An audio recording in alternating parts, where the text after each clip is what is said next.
Exercise 9.1 question number 12 आपको कहता है कि 7 मीटर हाई एक बिल्डिंग है। 7 मीटर हाई एक बिल्डिंग है। मान लिया कि 7 मीटर हाई बिल्डिंग है, ठीक है। यहां से इसके टॉप से, बिल्डिंग के टॉप पे मान लिया कि आप बैठे, ठीक है, ठीक है नमन जी, आप बिल्डिंग के हाइट पे ऊपर में बैठे हो, ठीक है। यहां से जब आप ऊपर देख रहे हैं, ठीक है, इस टावर के टॉप को यदि देख रहे हैं, जो मान लिया ए है, ठीक, तो ए पॉइंट को आप देख रहे हैं, तो यहां से तो आप जब बैठे होंगे तो कैसे देखेंगे, सीधे होगा आपका, लेकिन ऊपर देखने के लिए आप उठाइएगा आंख को, तो एंगल ऑफ एलिवेशन जो है आपका 60 डिग्री, ठीक है। उसके बाद इसी बिल्डिंग के ऊपर से ही बैठे बैठे जब आप ऐसे सीधे देख रहे हैं और नीचे उसका फुट को देखने के लिए, टावर के फुट को देखने के लिए जब आपने यहाँ देख रहे थे, आपको यहाँ से जब आंख झुकाया आपने, तो ये फुट को आप जब देख रहे हैं तो एंगल बना यहाँ पे, एंगल ऑफ डिप्रेशन 45, ठीक है। बट हमें जो है ना, ये तो एंगल काम आ जाएगा, लेकिन भाई हमें चाहिए ये वाला एंगल, ये एंगल, ठीक है, तभी तो जो है इधर कुछ निकलेगा इस एंगल से, है ना।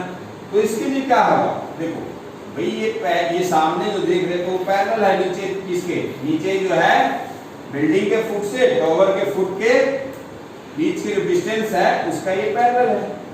तो पैरेलल लाइन को कोई ट्रांसवर्स काट रहा हो तो क्या होता है, ये अल्टरनेट एंगल होता है, तो ये अल्टरनेट एंगल है, तो 45 यहाँ है तो 45 यहाँ होगा, अल्टरनेट एंगल, ठीक है। तो इस तरह से आपके पास ये फिगर बन जाता है। A B C D naming कर दिया और ये ई, ठीक है। अब हम इस क्वेश्चन को सॉल्व करेंगे।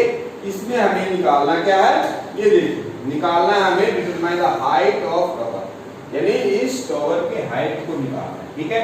तो मान लिया ये टावर जो है, ये इसका हाइट भाई ये इधर 7 है तो इधर भी 7 होगा, ये है ना 7 मीटर, और इधर ऊपर जो है मान लिया x ले लेते, ठीक है, ऊपर x ले लेते।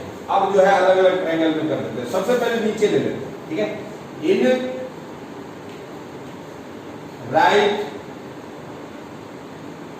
एंगल ट्रायंगल, भाई एक चीज ध्यान रखा करो कि आपको यदि 45 डिग्री दिया हुआ तो सबसे पहले ना उसको सॉल्व करो, जिससे कि आपको एक चीज को तुरंत बहुत आसानी से मिल जाएगा, क्योंकि tan 45 डिग्री 1 होता है, और 1 लेते ही जो है वो दूसरा चीज आपको नीचे वाला जो है इसमें मिल रहा है ना। ऐसे ही जहां पर भी tan 45 डिग्री हो तो उसको पहले सॉल्व कर लिया करो, ठीक है। हाँ, इन ट्रायंगल EDC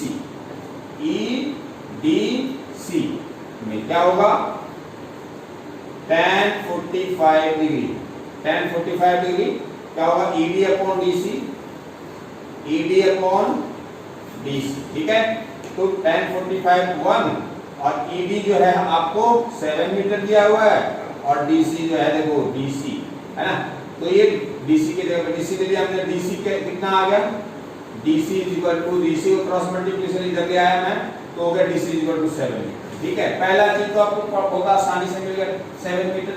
तो भाई ये DC जब 7 मीटर है तो इस रेक्टेंगल के जैसा यदि बन रहा है, तो रेक्टेंगल, तो रेक्टेंगल में DC जो है वो AB के इक्वल हो जाएगा, तो क्या हो जाएगा, EB DC 7 मीटर।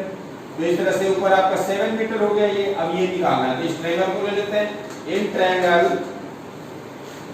क्या AB में राइट एंगल ट्रायंगल लिखा करो, ठीक है। हाँ, क्या tan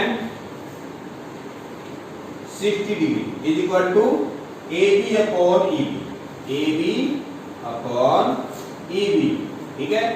AB क्या है, x हमने माना हुआ है, चलो, और EB कितना निकल के आया है 7 में, ये लो, और tan 60 कितना होता है √3 x अपॉन 7।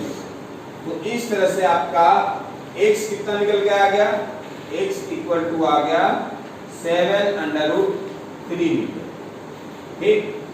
हमें निकालना क्या है, हाइट ऑफ टावर, ठीक है, हाइट ऑफ टावर निकालना है। तो भाई ये देखो हाइट ऑफ टावर AC क्या है, AC equal to x plus 7, x क्या निकल गया है 7, तो 7/3 तो ले लो यहाँ पे 7/3 प्लस 7 कॉमन ले लो, इस तरह से आपका 3/3 प्लस 1 आपका हाइट ऑफ टावर आ गया, जो कि आपका आंसर आ गया। ठीक है, इस तरह से ये क्वेश्चन नंबर आपका 12 कंप्लीट होता है। उम्मीद है आपको बहुत अच्छा समझ में आया होगा। ठीक है, प्लीज प्लीज प्लीज सब्सक्राइब जरूर।